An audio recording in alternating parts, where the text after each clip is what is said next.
You don't choose your neighbors. You just hope you never have a reason to remember them. Most of the time, they're background noise. Footsteps upstairs, a light turning on next door, a car pulling in late at night. Familiar, ordinary, easy to ignore. Until one small moment makes you realize something is wrong. These are three true neighbor horror stories. Not monsters, not ghosts, but real people who lived just a wall, a fence, or a hallway away. And by the time the truth came out, it was already too late.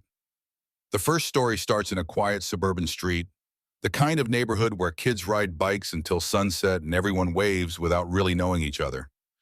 A young couple had just moved into their first home. It wasn't big, but it was peaceful.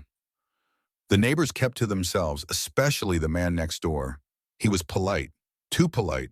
Every morning he stood outside at the same time watering plants that didn't seem to need watering. Every night, his lights stayed on late. He never had visitors, never made noise, never caused trouble. At first, it felt comforting.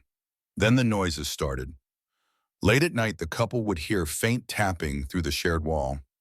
Not loud enough to complain about. Not consistent enough to record. Just tapping. Sometimes scratching. Sometimes what sounded like something heavy being dragged slowly across the floor. When they mentioned it casually one afternoon, the neighbor smiled. "Old house," he said. "They all make sounds." The tapping stopped for a while. Then came the smell.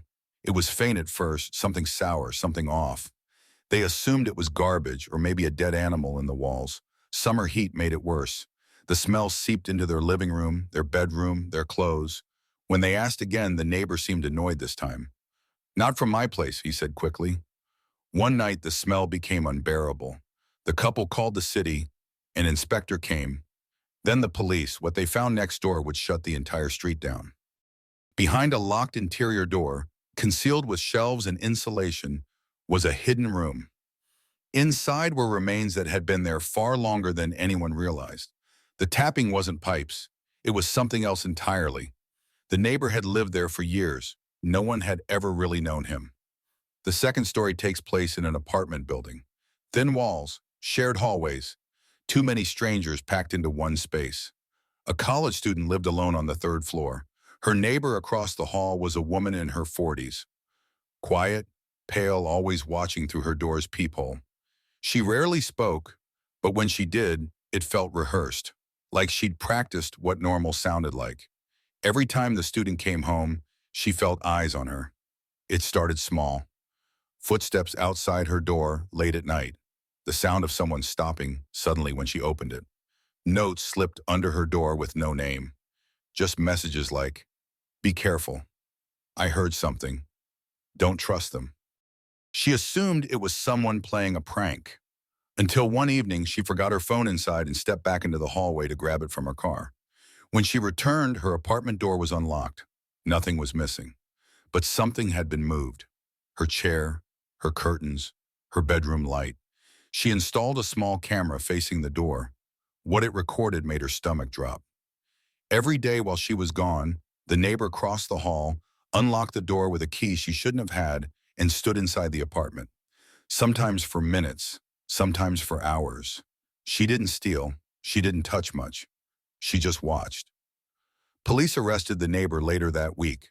In her apartment were dozens of notebooks, schedules, drawings of the building layout, pages filled with the student's routine written in obsessive detail. She had been practicing living her life. The third story happened in a rural area where houses sat far apart. A single father and his young son lived near the edge of a forest. Their closest neighbor was an older man who lived alone in a rundown house about 100 yards away. He rarely spoke, rarely moved, and seemed to appear only at dusk. The boy started talking about him first. "He watches me," the child said casually one night. The father brushed it off. Kids imagine things, but the boy kept insisting the neighbor stood at the tree line when the father wasn't home. That he waved, that he whispered things the boy couldn't understand. One evening, the father came home early. As he pulled into the driveway, he saw the neighbor standing near the house. Too close, the man didn't run, didn't react. He just stared. Police later searched the neighbor's property after the father reported the incident. What they found hidden beneath the floorboards turned the case into a statewide investigation. The neighbor had been documenting the family for months. Photos, recordings, drawings of the house. He knew their schedule better than they did. The family moved the next week. The house still sits empty. These stories don't end with jump scares or dramatic music. They end with something worse. The realization that danger doesn't always arrive loudly. It doesn't announce itself. It lives next door. It smiles. It waves. And sometimes, it's been watching you the entire time. So tonight, when you hear footsteps outside your door, or a sound through the wall, or notice your neighbor staring a little too long, ask yourself one question. Do you really know who lives next to you?